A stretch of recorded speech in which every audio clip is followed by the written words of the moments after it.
शबदवाणी, मंत्र जाप, गुरु जी की आरती और उसके बाद गुरु जी का सत्संग, यानी गुरु जी के साथ हुए अपने अनुभवों को शेयर करना। मेरी आप सभी सेवादारों से ये निवेदन है कि आप अपने अपने स्थान पे बैठ जाएं, क्योंकि सारी संगत अब गुरु जी का सत्संग सुन रहे हैं। और संगत से भी रिक्वेस्ट है कि प्लीज़ अगर आप में से किसी के फ़ोन ऑन हो तो आप उसे बंद कर दें या उसे साइलेंट मोड पे कर दें, जिससे कि जो संगत गुरु जी का सत्संग बेहद ध्यान से सुनते हैं उनका ध्यान भंग न हो। गुरु जी के सत्संग यानी गुरु जी के साथ हुए अपने अनुभव का जब भी सुनाने का सौभाग्य प्राप्त होता है तो सबसे पहला सवाल जो दिमाग में आता है वो ये आता है कि शुरू कहाँ से करें और ख़त्म कहाँ तक करें।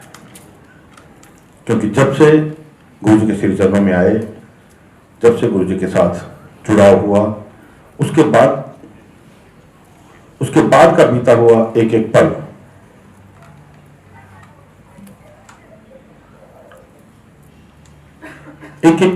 जो गुरु जी के श्री चरणों में बीता वो ही सत्संग है। और ऐसा लगता है कि जो समय गुरु जी के श्री चरणों में बीता वही समय जिंदगी का सबसे सुनहरा समय है जो आज तक बरकरार है। मेरी जब गुरु जी से पहली मुलाकात हुई, मेरे एक मित्र हैं जो गुरु जी के पास आते रहे, उन्होंने मुझे गुरु जी के बारे में बताया। तो जो सबसे पहले मेरे दिमाग में एक सवाल आया, क्योंकि हम सब लोग ईश्वर को मानते हैं, ईश्वर की पूजा करते हैं, हमारे घर में भी है। तो मैंने किसी गुरु जी से, किन्हीं गुरु से गुरु मंत्र लिया हुआ था। तो मेरा पहला सवाल जो था उनसे वो यही था कि मैंने तो अपने गुरु बनाए हुए हैं, मैं कहीं नहीं जा सकता। हालांकि ये मेरी भूल थी। बाद में मुझे पता लगा कि गुरु जी का गुरु जी नाम तो सिर्फ एक संबोधन का नाम है, गुरु जी तो साक्षात ईश्वर हैं। उन्होंने मुझे यही बात समझाई तो गुरु जी की कृपा मुझ पर हुई और मैं गुरु जी के पास गया। सबसे पहले जब मैं गुरु जी के पास जाता और मैं गुरु जी को प्रणाम करता तो गुरु जी मुझसे सबसे पहला सवाल यही करते, क्या नाम है तेरा और तू कहाँ से आया है।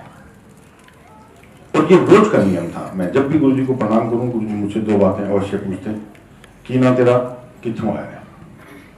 और मैं क्योंकि दिल्ली के साथ नोएडा में रहता हूं तो मैं उनको कहता, गुरु जी मैं नोएडा से आया हूं, ये मेरा नाम है।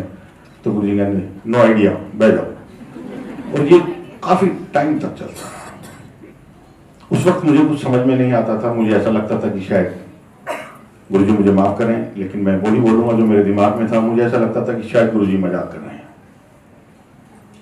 लेकिन जब गुरु जी ने समझ बख्शी, जब गुरु जी ने अपना कृपा प्रसाद दिया और जब गुरु जी का सानिध्य बेहद करीबी से महसूस हुआ, उसके बाद गुरु जी ने दोनों ही चीजें पूछनी बंद कर दी। क्योंकि तब गुरु जी ने एहसास दिलाया कि मैं क्या हूं, मैं कौन हूं और आप क्या हैं।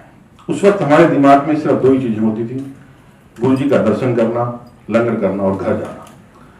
चाय प्रसाद, शबदवाणी, इनका क्या महत्व है, गुरु जी के सामने बैठने का क्या महत्व है, इन सबसे कोई मतलब नहीं था। एक दोस्त ने कहा है जाना है, सिर्फ प्रणाम करना है, लंगर खाना है और घर आ जाना है। कोई समझ नहीं थी कहाँ जा रहे हैं, क्या कर रहे हैं, क्या खा रहे हैं, क्या पी रहे हैं।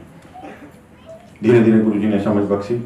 ये मैं आपको उस वक्त की बात बता रहा हूं जब हालात किसी भी तरह से ठीक नहीं थे, ना पैसे से ना सेहत से।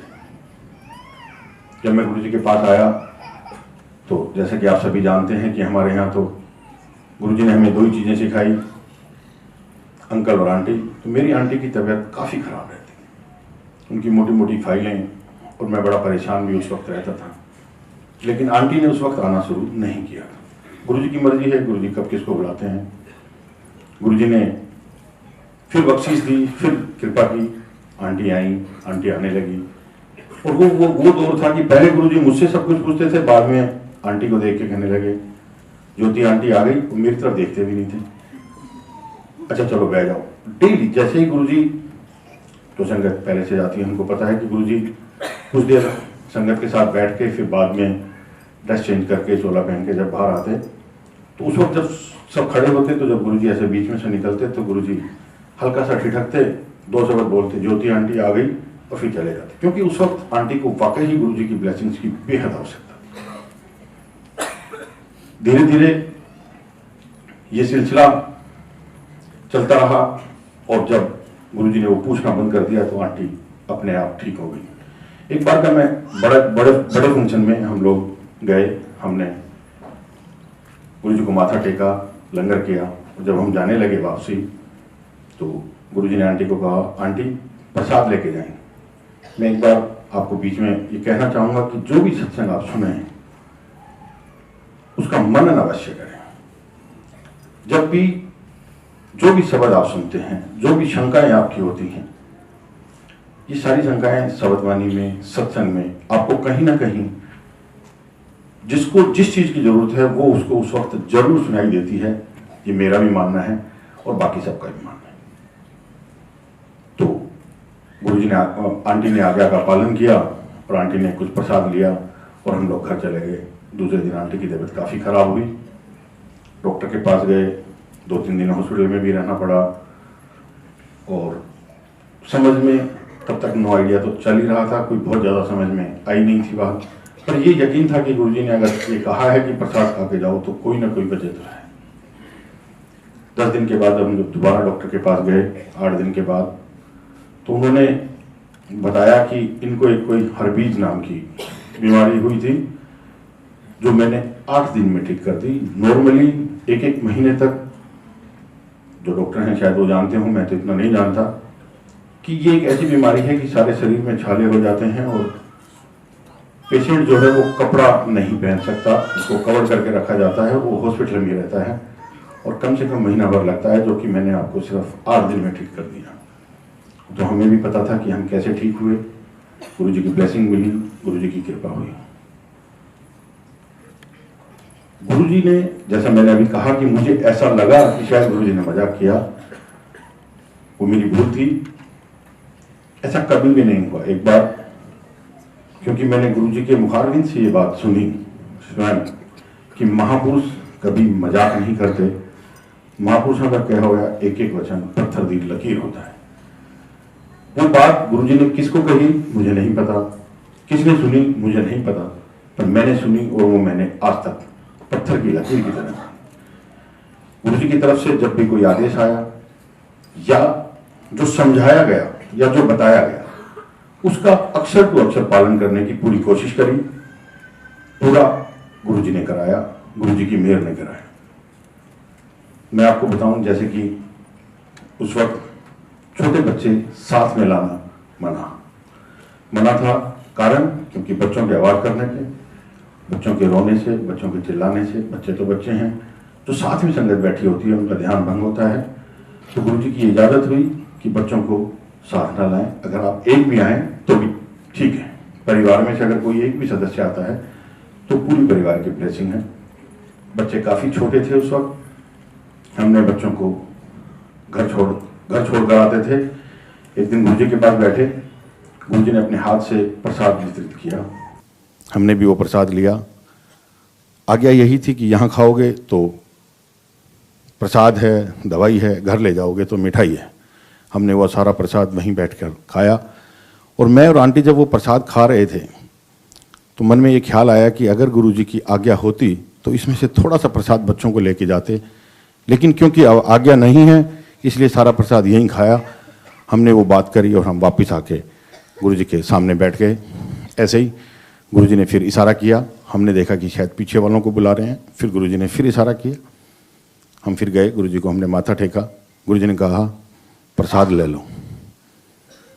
हमने कहा गुरुजी प्रसाद तो हम ले चुके। गुरुजी ने कहा ਤੁਹਾਡੇ वास्ते नहीं है, ਤੁਹਾਡੇ बच्चों वास्ते है, लो। आंटी ने अपनी साड़ी करी और गुरुजी ने 1 2 3 4 5 उसमें डाली। ये हैं हमारे गुरुजी।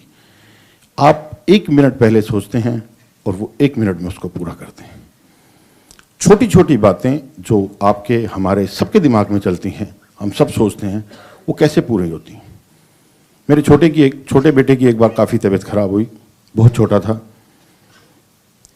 फिर बात वही है कि आज्ञा माननी है या नहीं माननी। आज्ञा में थे। छोटा बच्चा जब जिद करता है तो आपको लगता है कि शायद घूमने फिरने के लिए जिद कर रहा है या किसी और कार्य के लिए जिद कर रहा है, लेकिन वो पीछे पड़ गया कि मुझे गुरुजी के पास जाना है, मुझे गुरुजी के पास जाना है। हमने उसकी हॉस्पिटल से छुट्टी कराई और हम उसे बड़े मंदिर लेके गए। हमने उसको माथा टिकवाया।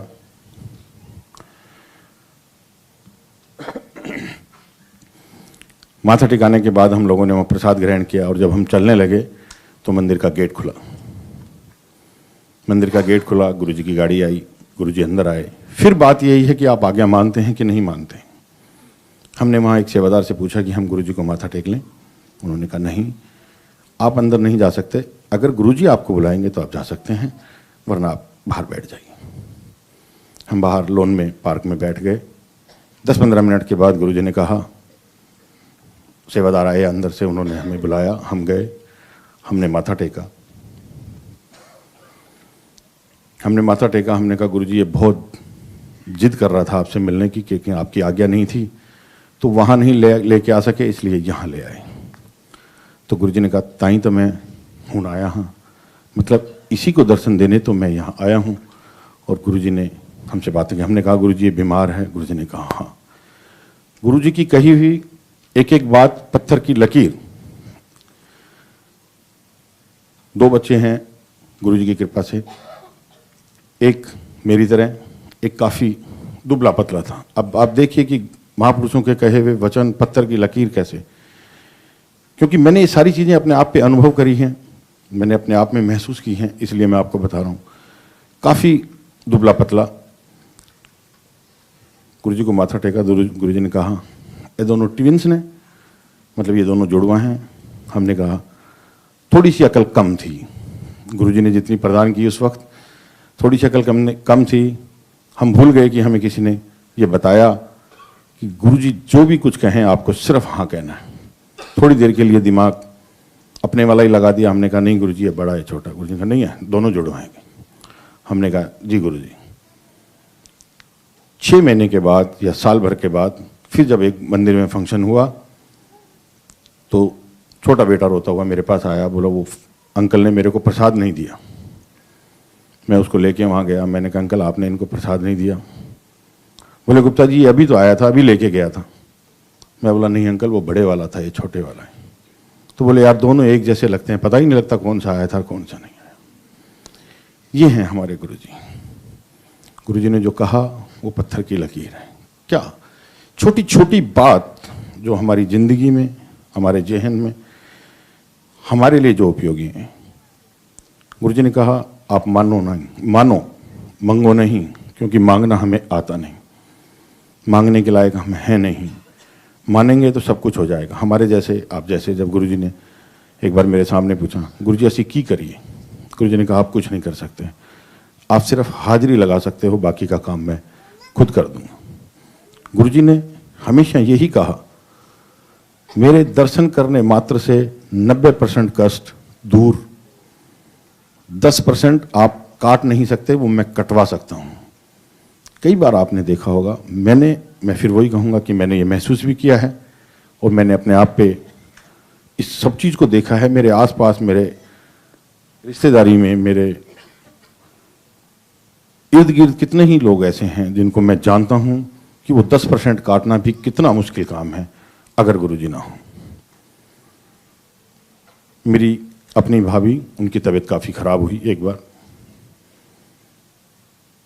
जब से गुरुजी के पास आए, जब से गुरुजी से जुड़े, जब से गुरुजी ने अपनी शरण में लिया, तब से होली, दिवाली, जन्मदिन, शादी की सालगिरह सब गुरुजी के चरणों में।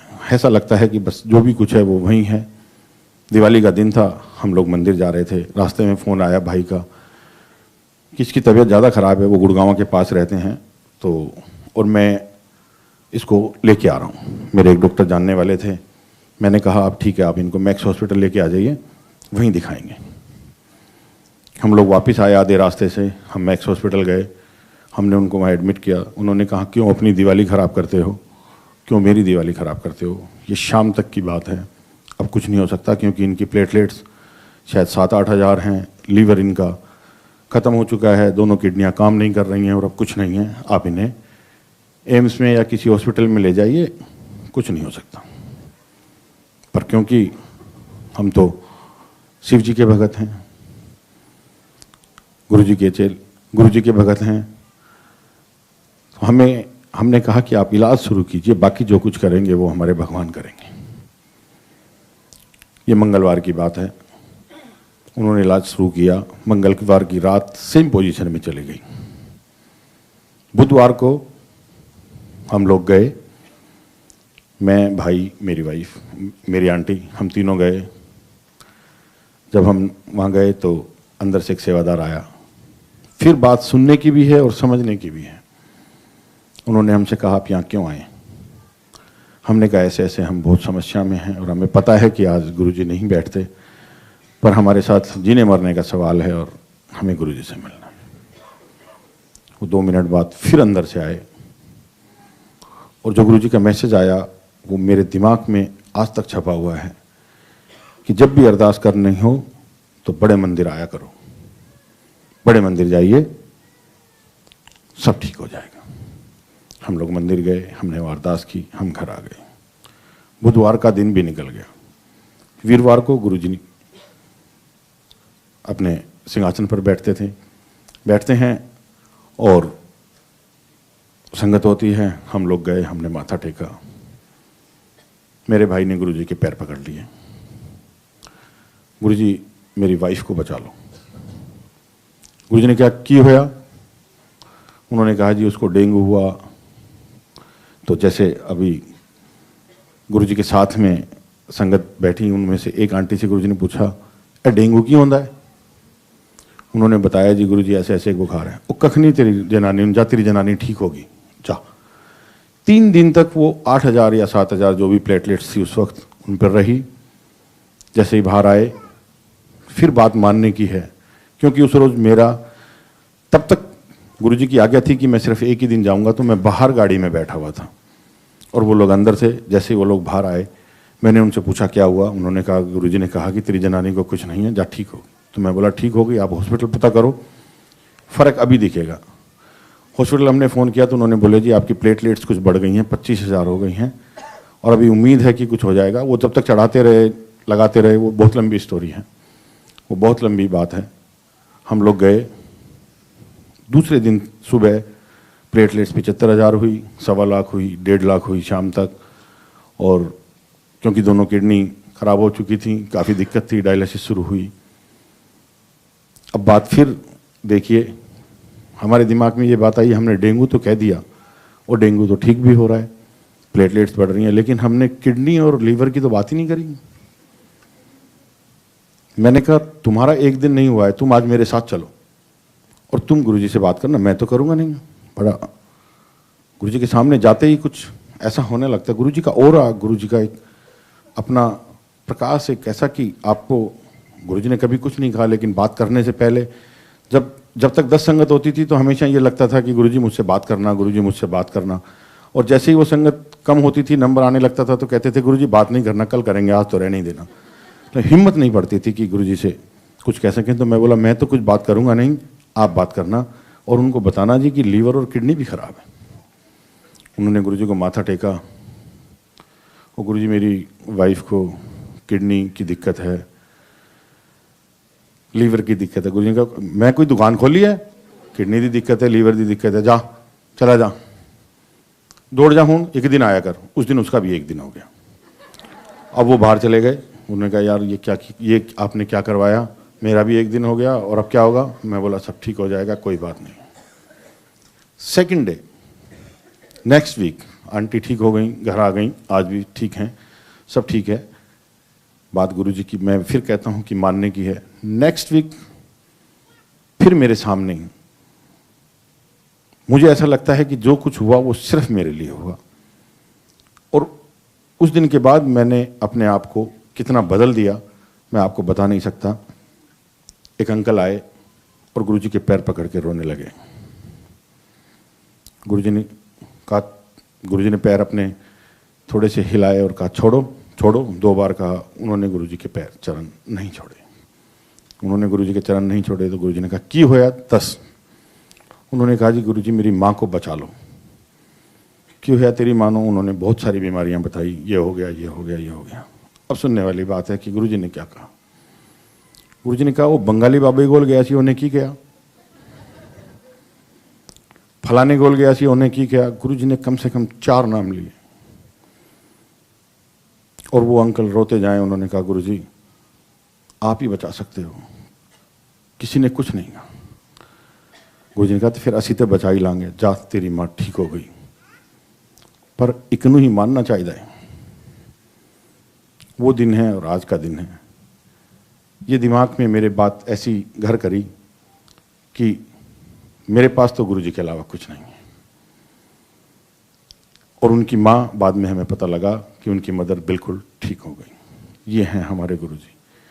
आप कब क्या सोचते हैं, आपको कब क्या चाहिए, आपको कब क्या देना है, कोई भी चीज़ बाई चांस नहीं है। गुरुजी ने हमेशा कहा आपका यहाँ आना, हमारा यहाँ आना, गुरुजी का सत्संग, कहीं भी किसी भी जगह पे जब आप गुरुजी के दर्शन करते हैं, गुरुजी की मर्जी से, गुरुजी की कृपा से।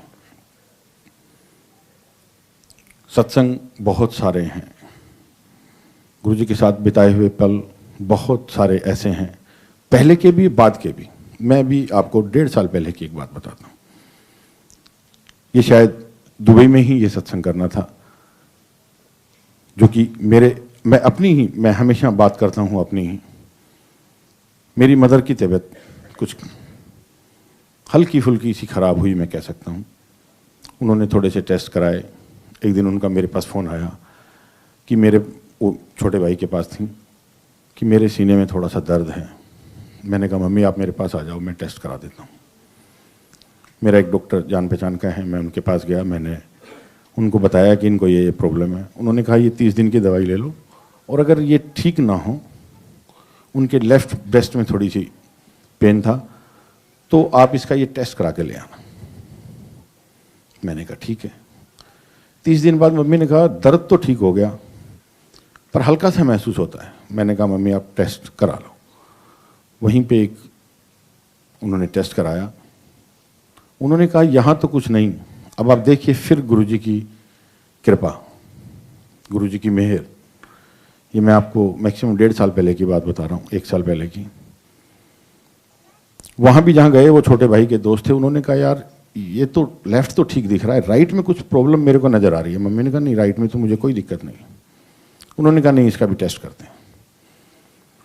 उन्होंने राइट का टेस्ट किया, उसमें बहुत छोटा सा एक दाना उनको दिखाई दिया।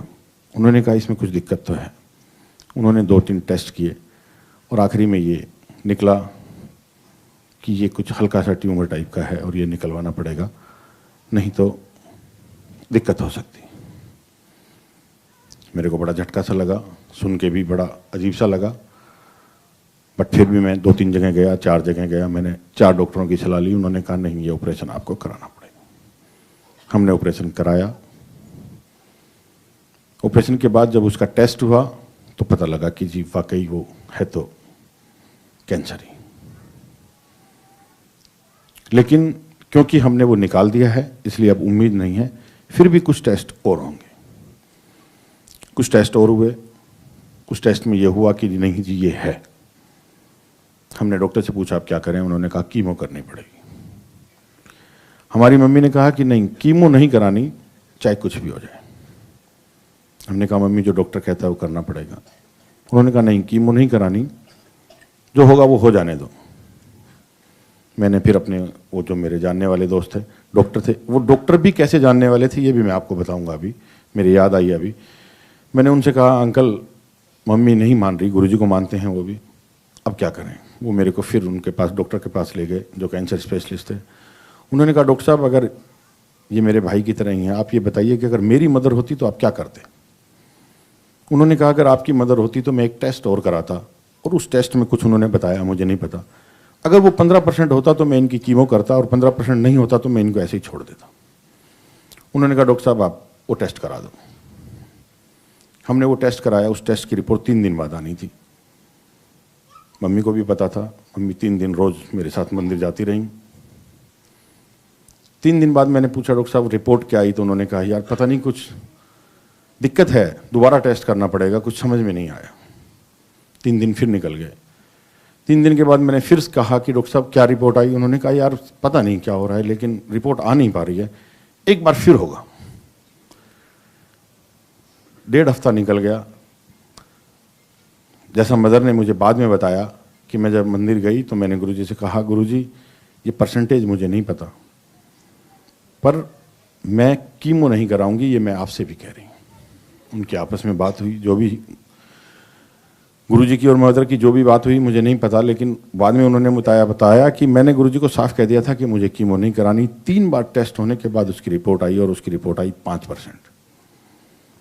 डॉक्टर ने कहा कोई ज़रूरत नहीं है, आप जाइए, आप आराम करिए, आपको कुछ नहीं है, आप मौज करिए, कोई कीमो नहीं हुई, कहीं कोई समस्या नहीं आई और आज भी सब कुछ फर्स्ट क्लास चल रहा है। बात सिर्फ गुरुजी को मानने की है। गुरुजी ने जो हमें बताया, गुरुजी ने जो हमें समझाया, गुरुजी ने जो हमें कहा, अगर हम अक्षर टू अक्षर उस पर चलते हैं तो ऐसा हो नहीं सकता कि जब वो एक छोटी छोटी चीज़ पूरी करते हैं तो हम सब जो उनकी गोद में बैठे हैं उनकी चीज़ें पूरी ना हो। वो डॉक्टर साहब मुझे कैसे जानते थे मैं आपको बताना चाहता था। मंदिर से मुझे एक बार कार्ड मिला और मैं उनकी शादी में गया था। मैं उनको भूल गया, वो मुझे भूल गए। एक बार मैं किसी अपने दोस्त को दिखाने के लिए जब उस हॉस्पिटल में गया, मैं अपोलो की बात कर रहा हूँ, तो उन्होंने मुझे पहचाना। अब आप देखिए गुरुजी ने कब मेरा कनेक्शन उन डॉक्टर साहब के साथ बनाया था, सालों पहले। और उन्होंने मुझे कहा अरे अंकल आप यहाँ? मैंने कहा हाँ मैं इनको दिखाने आया था। अंकल मैं यहीं बैठता हूँ, आप कोई बात हो तो मुझे बताना। और ये सारा जो मम्मी का ट्रीटमेंट हुआ और वो सब हुआ, तब उन्होंने वहाँ पे वो मेरी मुलाकात हुई। गुरुजी को कब क्या पता था क्या होना है और कब किसके साथ कैसे कनेक्शन बनाना है, ये गुरुजी को पता है। इन सब बातों को बताने का, ये सारी सत्संग कहने का सिर्फ एक ही मकसद है कि जो हमें मिला वो आप सबको भी मिले, जो हमने माना उसे आप भी मानिए। बात सिर्फ मानने की है, पूरा होने में कोई कमी नहीं। मानने की बात के ऊपर मैं आपको एक और 2 मिनट आपकी और एक बार, जैसा कि मैंने कहा कि गुरुजी ने हमेशा कहा कि बच्चों को छोड़ के आइए। हम एक बार बच्चों को घर में बंद करके चले गए मंदिर। रात को करीबन जो भी 11, साढ़े 11, 12 बजे जब हम आए तो हमने ताला खोला, हम सब अंदर आए तो दोनों बच्चे अंदर थे, खाना वाना बना के उनका जाते थे। तो हमने कहा इतनी गर्मी है, आप लोगों ने एसी क्यों नहीं चलाया? आप इतनी गर्मी में क्यों बैठे हो? उन्होंने कहा नहीं पापा गर्मी तो है ही नहीं, गर्मी तो लगी नहीं, हम तो टीवी देख रहे थे, जो भी 2-4 बातें हुई। हमने कहा चलो सोइए। अब देखिए फिर बात मानने की है कि आप गुरुजी को कितना मानते हैं। हमने जैसे ही एसी ऑन किया और हम सोने लगे तो सारे घर की वायरिंग जल गई, मीटर बॉक्स जल गया, सारे आगे आग हो गई चारों तरफ। ये किसने किया? सिर्फ गुरुजी ने। गुरुजी ने बच्चों को इतनी होना तो था, गुरुजी ने बच्चों को गर्मी ही नहीं लगने दी कि उन्होंने एसी ऑन नहीं किया। वो काम तब हुआ जब हम आ गए थे और हम उसको काबू में करवा सकते थे। करवा तो गुरुजी सकते हैं, हम तो क्या कर सकते हैं, लेकिन हम उसको देख सकते थे, हम उसको संभाल सकते थे। बहुत छोटी छोटी बात। एक बार ऐसे ही बात फिर मैं कहूँगा कि मानने की है, समझने की है, समझाने की है। ये सत्य 10 साल, 20 साल, 30 साल, 40 साल, 50 साल, 60 साल तक बताने वाले हमारे पास होंगे। 60 साल बाद ये सारी चीज़ें ऐसे ही, जैसे आज रामायण, महाभारत और ये सब गीता के ग्रंथ पढ़ते हैं, तब हम गुरुजी का ग्रंथ पढ़ेंगे और उन्हीं से इन सच्चाइयों का पता लगेगा। एक बार मुझे गुरुजी के कृपा से एक शादी का कार्ड मिला। शादी का कार्ड आप सब जानते हैं कि दिल्ली में 11 बजे से पहले कोई शादी स्टार्ट नहीं होती। उसमें 8 या साढ़े 8 बजे का टाइम था, क्योंकि उस शादी में गुरुजी को आना था। हमें पता था कि गुरुजी आशीर्वाद देने आ रहे हैं, तो हम 8:30 बजे घड़ी देख के बिल्कुल वहाँ पहुँच गए। जब हम वहाँ पंडाल में पहुँचे तो वहाँ कोई नहीं था, न दुल्हन की तरफ से न दूल्हे की तरफ से, सिर्फ हम ही थे। हमारे बाद में फिर 2-4 संगत हो रही।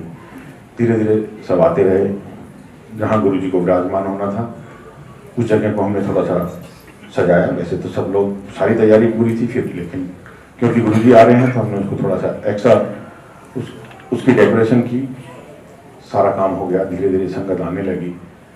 और जब लास्ट मोमेंट आया कि जब ये पता लगा कि अब गुरुजी चलने वाले हैं और 10 मिनट में यहाँ पहुंचने वाले हैं, तो हम में से किसी एक सेवादार को ध्यान आया कि जो गुरुजी की गद्दी पे साइड में कुशन लगा है वो कुशन नहीं।